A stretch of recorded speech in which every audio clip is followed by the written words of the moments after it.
아침이면 좀 늦잠을 자려고 하는 아들을 깨우는 엄마가 있었습니다.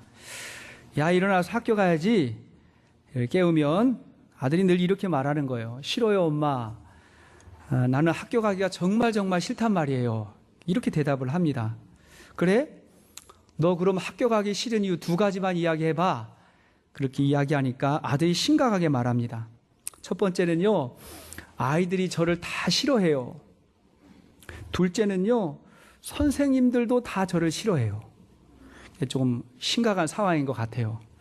그러니까 어머니가 그 얘기를 듣다가 그건 이유가 안 된다. 그래서 빨리 일어나서 학교 가야지 또 이야기했어요. 그러자 아들도 엄마, 그러면 엄마도 제가 학교에 가야 되는 2가지의 이유를 이야기해 보세요. 말했어요. 그러니까 어머니가 좀 심각하게 말합니다. 첫 번째 이유는 너는 지금 57살이고, 2번째 이유 너는 그 학교 교장이잖아. 여러분 출근할 때, 일하러 가실 때 어떤 마음을 가지고 가십니까? 너무 기쁜 마음으로, 기대하는 마음으로 가십니까? 아니면 무거운 발걸음으로 가십니까? 일 마치고 돌아올 때는 또 어떤 마음으로 여러분 오시나요? 아니, 여러분들이 어디에서 무엇을 할 때 가장 행복하십니까? 어디가 가장 즐거우세요? 현대인들은 자기 기쁨과 즐거움의 장소로 취미생활도 하고 스포츠를 하거나 보면서 기뻐하고, 우리 학생들은 연예인들을 우상처럼 쫓기도 합니다.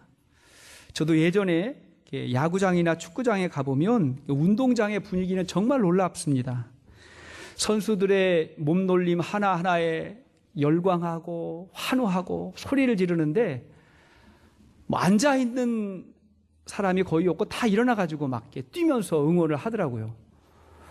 선수들은 돈 받고 뛰니까 뛰지만 왜 일어나가지고 뛰는지 모르겠어요. 가만히 좀 보지. 근데 하여튼 그 운동장 분위기가 대단해요. 그때마다 저는 늘 이런 생각이 들어요. 교회도 저래야 되는데, 교회도 저래야 되는데, 예배에도 저런 기대와 흥분과 즐거움이 있어야 하는데 하는 마음이 들어요. 여러분, 아무리 스포츠나 연예인에게 열광해도 그들의 인생이 달라지는 게 하나도 없습니다. 바뀌는 게 없어요. 그런데 예배를 기뻐하면 모든 것이 달라집니다. 예배를 즐거워하면 모든 게 바뀌어요. 최근에 어느 한 성도님의 고백을 들었습니다. 그분은 한 주 내내 정말 걱정스러울 정도로 정말 바쁘게 사시는 분이십니다. 근데 그분이 종종 하는 말씀이 있어요. 이런 이야기예요. 목사님, 저는 주일에 교회 오는 기쁨으로 삽니다. 예배와 말씀을 통해서 받은 힘과 회복이 없으면 저는 살 수가 없습니다. 이런 말씀을 하시는 거예요. 너무 바쁘고 힘들어서 신앙생활을 잘 하기가 어렵습니다 라는 말이 아니라 예배가 없으면 제가 살 수가 없습니다. 이런 고백을 가지고 능력 있게 사시는 모습을 봅니다. 그 이야기를 듣고 저는 목사로서 감사할 뿐만이 아니라 매주 예배를 인도하면서 책임감을 느끼지 않을 수가 없습니다. 그렇지, 예배 잘 들으면 살지. 예배에 승리하면 신앙에 승리하고, 신앙에 승리하면 인생에 승리하는 거야. 이런 생각을 늘 갖게 됩니다. 여러분, 성경에 누가 이런 마음 가지고 살았을까요? 성경을 보면 하나님이 너무나 찾으시고 기뻐하시는 예배자 다윗이 그런 마음을 가지고 살았습니다. 오늘 본문은 다윗의 시입니다. 표제어에 나와 있죠. 다윗의 시, 다윗의 노래입니다. 언제 부른 노래일까요? 그가 성전에 올라가면서 또 사람들을 성전에 초청하면서 부른 노래입니다. 자, 1절을 보니까 시작. 사람이 내게 말하기를 여호와의 집에 올라가자 할 때에 내가 기뻐하였도다. 자, 여기에 여호와의 집은 하나님의 성전을 말합니다. 사실 다윗 시대에는 아직 성전이 없었고 하나님이 장막 안에, 초라한 장막 안에 하나님께서 거할 때였습니다. 그러나 하나님이 거하신 곳은 건물의 크기나 화려함에 관계없이 그것이 하나님의 거룩한 성전이 되는 것입니다. 우리 예배 공동체가 솔로몬의 성전처럼 크고 화려하지 않을지라도 이곳에 다윗과 같은 마음으로 모인 예배자들이 있다 그러면 하나님의 거룩한 성전이 되는 것입니다. 2절을 보니까 예루살렘아 우리 발이 내 성문 안에 섰도다라고 했는데, 다윗의 장막이 예루살렘에 있었고 다윗의 때에 이 예루살렘이 하나님이 임재하시는 거룩한 성으로 인정되었습니다. 그곳에 하나님을 만나러 많은 순례자들이 찾아가는 거예요. 하나님의 전에 순례자들이 찾아갑니다.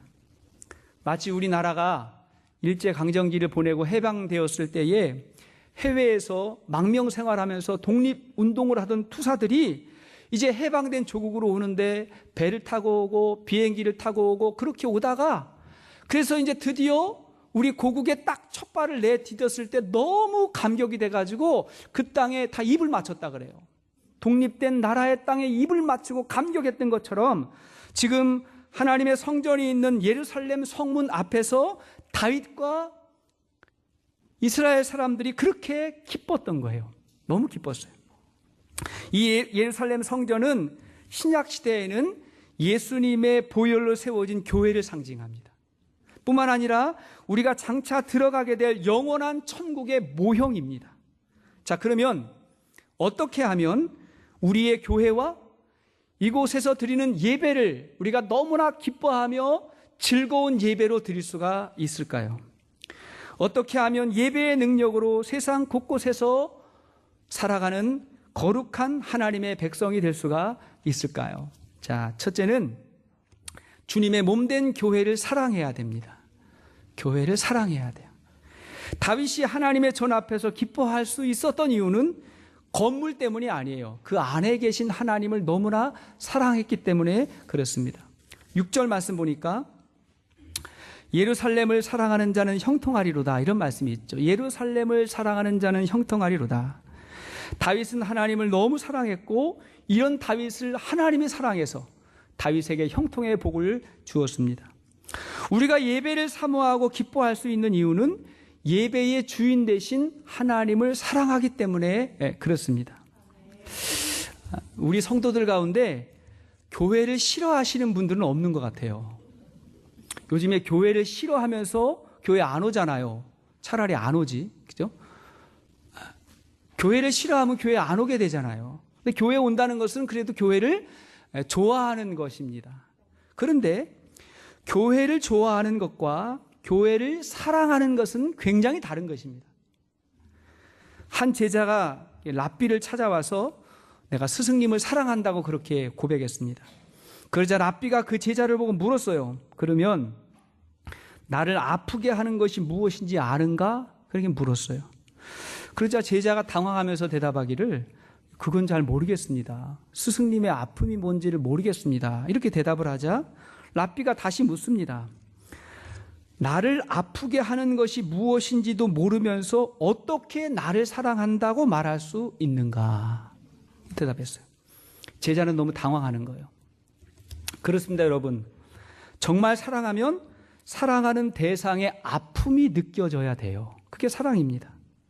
진정한 사랑은 내 것을 채우기 위해서 상대방에게 희생을 강요하는 게 아니라 그의 아픔을 함께 하기 위해서 내가 희생하는 거, 그것이 사랑이죠.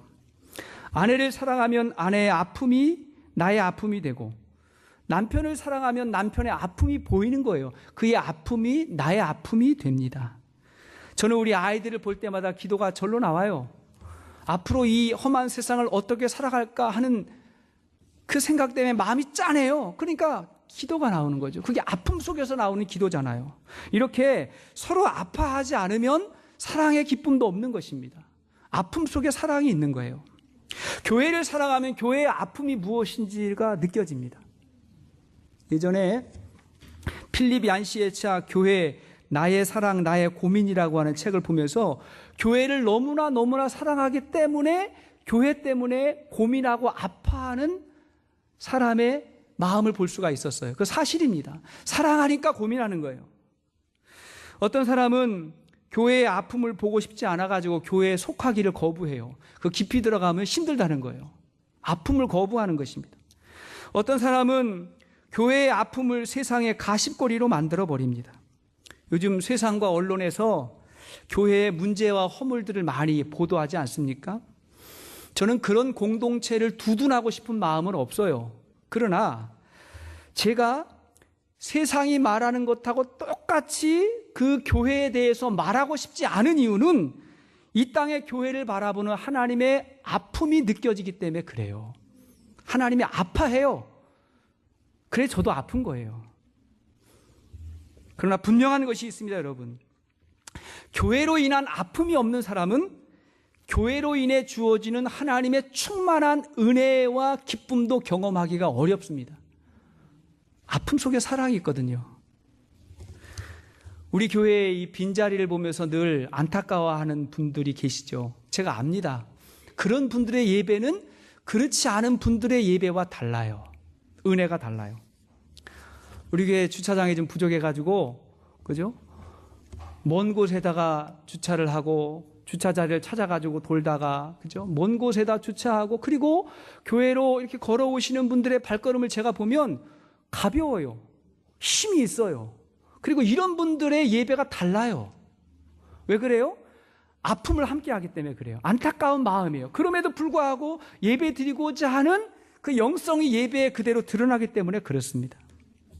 교회가 특별한 문제가 있는 게 아닌데 문제 없음에도 불구하고 여기저기 안타까워하시는 분들은 교회로 인해 은혜와 감사가 더욱 큰 것을 봅니다.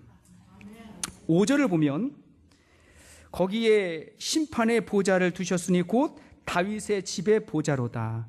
하나님이 다윗의 집에 심판의 보좌, 그러니까 왕권을 다윗의 집에 주었다는 거예요. 하나님이 다윗의 가문을 특별히 축복하셨어요. 왜 그랬을까요, 여러분? 다윗은요, 하나님을 너무나 사랑해서 하나님의 장막을 보고 늘 마음이 아팠어요. 안타까웠어요. 나는 백향목 궁전에 사는데 우리 하나님은 장막에 거하는구나. 마음이 아파서 그 하나님을 위한 성전 짓기를 원했지만 하나님이 받지 않으셨죠. 하지만 그 마음은 하나님이 기뻤던 거예요. 하나님의 성전을 보고 안타까워했던 그 마음을 하나님이 보시고 그 가문을 축복하신 거예요. 이렇게 사랑이니까. 이렇게 하나님을 사랑하는 사람, 그리고 주의 교회를 사랑하고 교회의 아픔까지도 감당하면서 주님과 함께하는 사람은 기쁨으로 달려오는 예배자가 됩니다. 사랑이에요. 두 번째, 하나님을 사랑하는 자는 하나님의 말씀을 사랑하게 됩니다. 여러분, 하나님은 형상이 아니라 말씀으로 존재하잖아요. 하나님은 형상 만들지 말라 그래요. 형상을 만들면 눈에 보이면 그게 우상이 돼버리니까.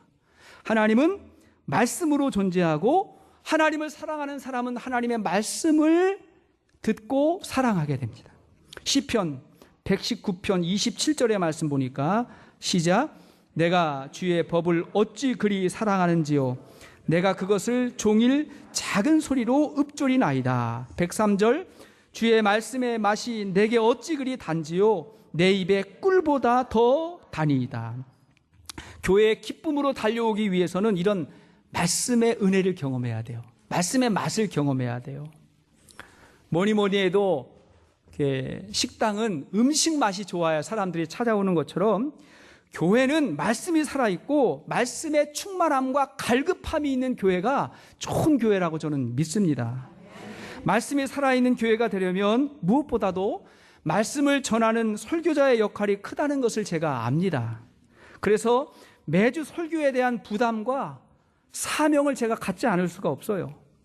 전할 말씀이 있으면 힘이 있고 말씀이 고갈이 되면 제가 힘들어요. 침체하는 것을 봅니다. 그러니 제가 먼저 말씀 속에서 살아야 되고 그렇기 때문에 제가 하나님의 큰 은혜를 먼저 경험하는 것들을 보게 됩니다. 저는 늘 확신해요. 정말 확신하는 것은 세상에 말씀으로 변화받지 못할 사람이 없고 하나님의 복음으로 구원받지 못할 영혼이 없어요. 확신합니다. 복음으로 변화돼요. 저는 믿음이 없던 사람이 저희 교회에 오셔가지고 새가족반에서 처음 복음을 듣고 예수 영접 모임을 통해서 구원의 확신을 갖고 또 생명의 삶 공부를 비롯한 말씀 훈련을 통해서 말씀을 받으면서 자꾸 변화되는 놀라운 증거들을 너무나 많이 봅니다. 말씀을 들으면 변화되는 거예요. 마음의 문을 닫지 않고 열고 말씀을 받고자 하면 누구든지 변화되고 구원받습니다. 로마서 10장 17절 말씀 보면 믿음은 들음에서 나며 들음은 그리스도의 말씀으로 말미암았느니라. 말씀을 들으면 소망이 생기고 기쁨이 생기고 능력이 생겨요. 성도는 말씀으로 사는 것입니다. 히브리서 4장 12절 이하의 말씀을 보시겠습니다. 시작. 하나님의 말씀은 살아있고 활력이 있어 좌우의 날선 어떤 검보다도 예리하여 혼과 영과 및 관절과 골수를 찔러 쪼개기까지 하며 또 마음의 생각과 뜻을 판단하나니 지으신 것이 하나도 그 앞에 나타나지 않음이 없고 우리의 결산을 받으실 이의 눈앞에 만물이 벌거벗은 것 같이 드러나느니라. 아멘. 하나님의 말씀은 거울 앞에 서 있는 것 같아서 우리의 삶이 다 드러나는 거예요. 우리의 삶이 다 감추어지지 않고 드러납니다. 또한 그 말씀이 예리한 검과 같아서 드러난 죄의 찌꺼기들을 다 도려내요. 다 잘라버려요.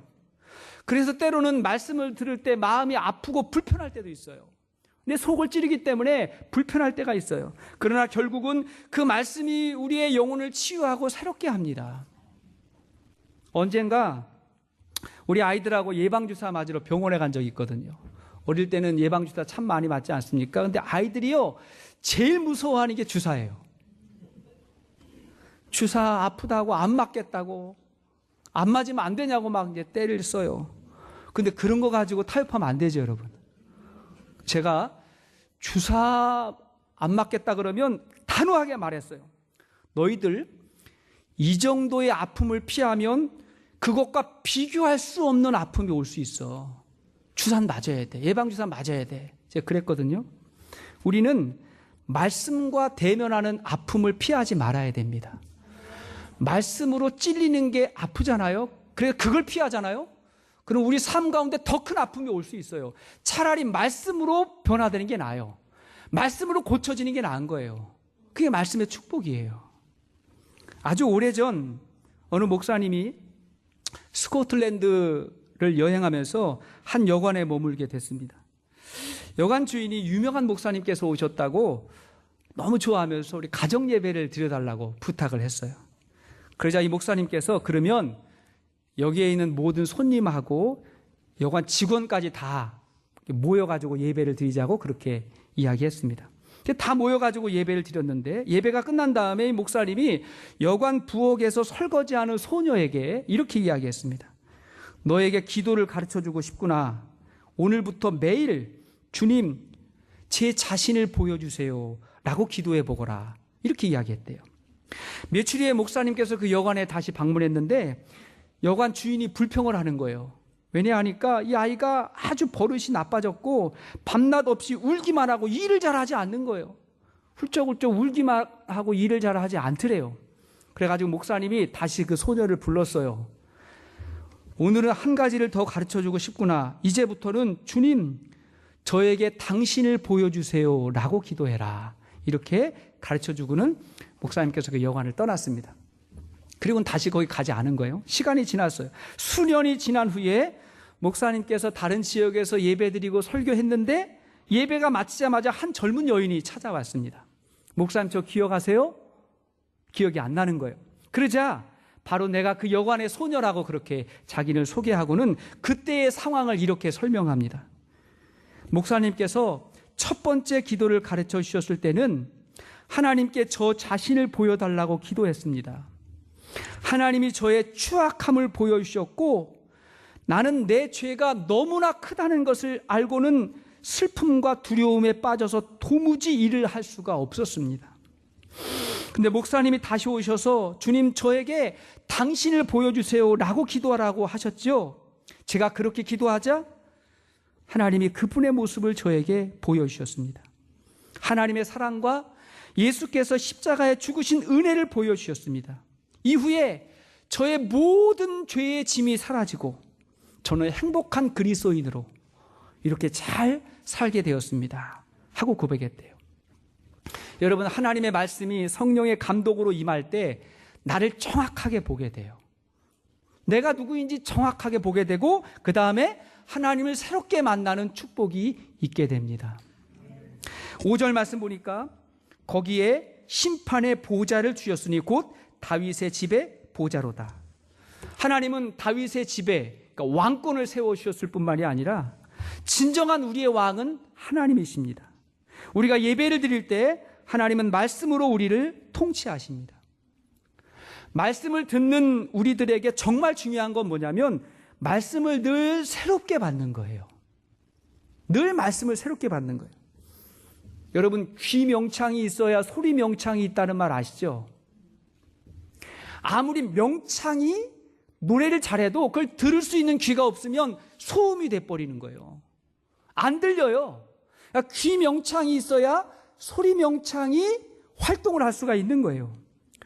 여러분, 하나님의 말씀을 들을 때 우리가 조심해야 될 건 뭐냐면 성경 말씀 내가 잘한다, 또 설교도 내가 많이 들었다 라고 생각하는 교만함입니다. 그 마음을 버려야 돼요.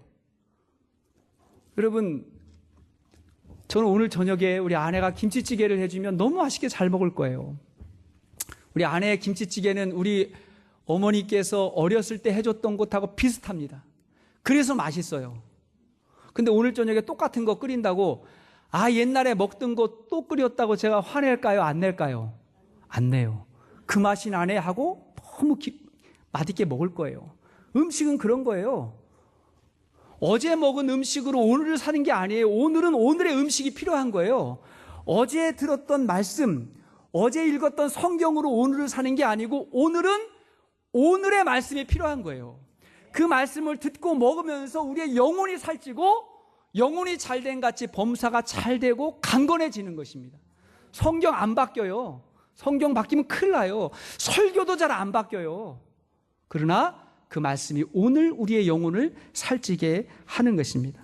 이렇게 오늘의 은혜가 필요한 것을 아시는 분들은 기쁨으로 달려가서 예배에 참여하게 됩니다. 그런가 하면 세 번째, 하나님의 말씀을 사랑하잖아요. 그럼 말씀을 품고 기도하는 사람이 됩니다. 기도해요. 말씀을 사모하면 기도하게 되고 기도하면 말씀을 더욱더 갈망하게 됩니다. 말씀과 기도는 우리의 예배와 우리 신앙생활의 두 기둥입니다. 같이 가는 거예요. 이사야 56장 7절 말씀 같이 보시겠습니다. 시작. 내가 곧 그들을 나의 성산으로 인도하여 기도하는 내 집에서 그들을 기쁘게 할 것이며 그들의 번제와 희생을 나의 제단에서 기꺼이 받게 되리니 이는 내 집은 만민이 기도하는 집이라 일컬음이 될 것임이니라. 자, 여길 보니까 하나님이 성전을 뭐라 그러죠? 기도하는 내 집이라 그러죠. 내 집은 만민이 기도하는 집이라 그랬잖아요. 그러니까 그렇게 기도할 때 그들의 번제와 희생을 나의 제단에서 기꺼이 받게 되리라. 그러니까 하나님 앞에 기도할 때 우리의 예배가 하나님 앞에 하나님이 받으시는 예배가 된다는 거예요. 여러분, 오늘 교회 와가지고 오자마자 하나님 앞에 와가지고 기도부터 하셨나요? 어떠셨습니까? 기도부터 하셔야 돼요. 앉아서. 그래야 그 기도 속에 있는 우리의 마음을 하나님이 받으시고 우리의 예배를 받으시는 것입니다. 또 여기서 뭐라 했어요? 내 집에서 기도할 때 그들을 기쁘게 할 것이며 말씀하셨잖아요. 내 집에서 그들을 기쁘게 할 것이며. 여러분, 기도의 기쁨을 아는 분들이 예배의 기쁨을 누리는 것입니다.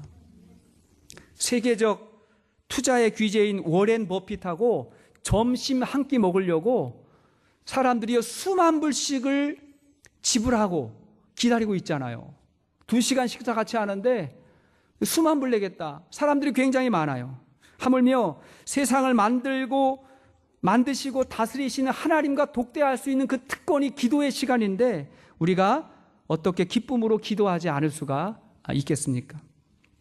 실제로 기도로 하나님을 만난 사람들, 그리고 기도하면서 고난과 시련을 극복한 사람들은 기도의 능력을 압니다. 그리고 이렇게 고백해요. 내가 기도하지 않고는 아무것도 할 수 없구나.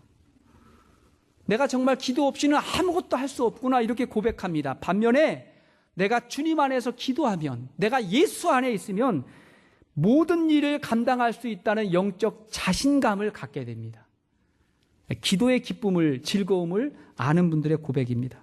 6절을 보니까 본문 6절 시작. 예루살렘을 위하여 평안을 구하라.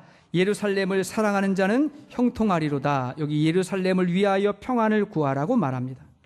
하나님을 사랑하는 자는 기도하게 되고 기도하는 성도들로 인해서 교회는 평안해집니다.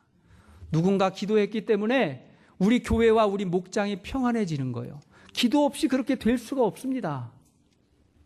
사무엘상 7장 13절 말씀을 보십시오. 시작. 이에 블레셋 사람들이 굴복하여 다시는 이스라엘 지역 안에 들어오지 못하였으며 여호와의 손이 사무엘이 사는 날 동안에 블레셋 사람들 막으심에, 여기를 보니까 이스라엘이 블레셋을 이길 수 있었던 이유는 사울 왕의 군사력이 아니라 누구 때문이죠? 사무엘의 영적 영향력, 그걸 영역이라 그러죠. 사무엘 때문에 나라가 안전했다는 거예요. 그러면 그 영역이 어디에서 왔지요? 사무엘하 12장 23절 말씀 보니까 사무엘이 말해요. 시작. 나는 너희를 위하여 기도하기를 쉬는 죄를 여호와 앞에 결단코 범하지 아니하고 선하고 의로운 길을 너희에게 가르칠 것이라. 이 뭐라 그래요? 너희를 위해서 기도하기를 쉬는 죄를 하나님 앞에서 결단코 범하지 않겠다. 사무엘 선지자가 기도해서 이스라엘 나라가 굳건한 나라가 된 거예요. 기도하는 걸 포기하는 것은 죄를 짓는 거라고 말하고 있어요. 이게 영적인 원리입니다.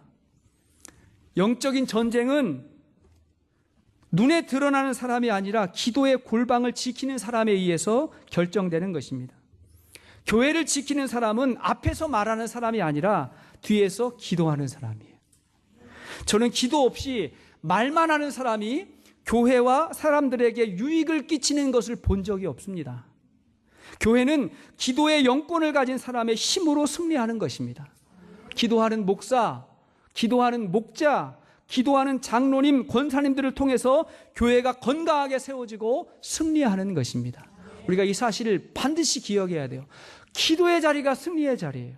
오늘 이 예배는 어제 새벽에 새벽 예배 시간에 참석한 분들의 합심 기도의 결과이고, 오늘 예배 전에 또 소수의 중보 기도자들이 예배를 위해서 중보 기도했습니다. 저는 그 중보 기도 팀에도 더 많은 분들이 그곳에 들어가서 기도할 수 있기를 바라요. 다른 데서 이렇게 세상 이야기 하지 말고 예배 전에 그곳에 들어가서 예배를 위해서 간절히 기도해 줄 수 있는 우리 권사님들, 우리 성도님들 될 수 있었으면 좋겠습니다. 또 예배 중에 드린 우리 기도의 결과예요.